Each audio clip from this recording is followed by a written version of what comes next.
নমস্কাৰ বন্ধুসকল, আজি আমি বনাম তুলসী পাতৰ চাহ। এয়া এবিধ আয়ুৰ্বেদিক চাহ হয় আৰু খাবলৈ খুবেই টেষ্টি হয়। আহক আমি চাই লওঁ কেনেকৈ বনাওঁ তুলসী পাতৰ চাহ। ইয়াৰ বাবে আমাক লাগিব 10ৰ পৰা 15 খিলা তুলসী পাত। এয়া একাপ চাহ বনাবলৈ যথেষ্ট। ইয়াতে আমি কেঁচা তুলসীৰ পাত ইউজ কৰিছোঁ। আপোনালোকে কেঁচা তুলসীৰ পাত ইউজ কৰিব। এবাৰ বাটি এটা লৈ পেলাই গোটেইখিনি তুলসীৰ পাত ইয়াতে দি দিছোঁ আৰু আমি পানীৰে ভালকৈ ধুই ল'ম। ধুই লোৱাৰ পাছত এবাৰ চচপেন এটা গৰম হ'বলৈ দিছোঁ। গৰম হোৱাৰ পাছত ইয়াতে ব্যৱহাৰ কৰিম এগিলাচ পানী। গ্লাছত জোখমতে এপোৱা পানী হ'ব আৰু পানী গৰম নহওঁতে আমি ইয়াতে দিম তুলসী পাত। এয়া ধুই থোৱা তুলসী পাত দি দিছোঁ।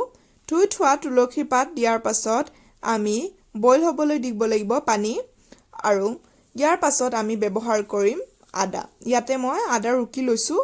আপোনালোকে আদাৰ জুচ ওলাই আদাৰ ৰস ওলাই ইয়াতে ব্যৱহাৰ কৰিব পাৰিব আৰু আদা দিয়াৰ পাছত আমি 5 মিনিট সময়লৈ ভালকৈ বইল কৰিম।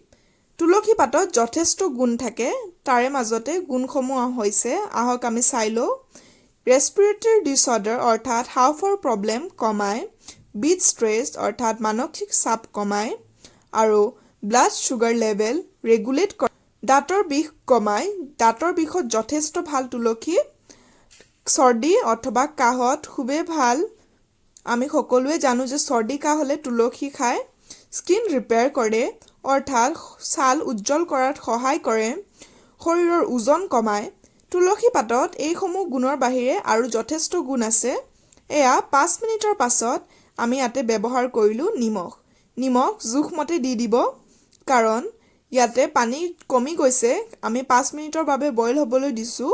ইয়াতে এপোৱা পানী এতিয়া নাই, কমি গৈছে। সেইবাবে নিমখ আমি পাছত ব্যৱহাৰ কৰিম। ইয়াতে 2 মিনিট আমি বইল হ'ব দিলোঁ। 2 মিনিটৰ পাছত এবাৰ আমি গেছৰ ফ্লেমটো বঢ়াই দিম। বঢ়াই দি পেলাই অকণমান আমি বইল হ'বলৈ দিম। বইল হোৱাৰ পাছত আমি গেছৰ ফ্লেম বন্ধ কৰি দিম। এয়া আমাৰ চাহ ৰেডি হৈ গৈছে, কিন্তু ইয়াতে আমি ব্যৱহাৰ কৰিবলৈ এতিয়াও বাকী আছে এটা ইনগ্ৰিডিয়েণ্ট। এইবাৰ লৈছোঁ এটা কাপ আৰু এখন চেকনি। চেকনিখন কাপৰ ওপৰত দি পেলাই আমি তুলসীৰ চাহ ভালকৈ চেকি ল'ম। এয়া দেখিবলৈ পাইছে তুলসীৰ চাহ আমি ভালকৈ চেকি লৈছোঁ। চেকি লোৱাৰ পাছত আমি ইয়াতে ব্যৱহাৰ কৰিম মৌজোল। মৌজোল অৰ্থাৎ হানি। ইয়াতে দেখিছে মই দিছোঁ এচামুচ মৌজোল। মৌজোল দিয়াৰ পাছত আমি ভালকৈ মিক্স কৰি দিম। মিক্স কৰি দিয়াৰ পাছত আমাৰ তুলসীৰ চাহ ৰেডি হৈ গ'ল।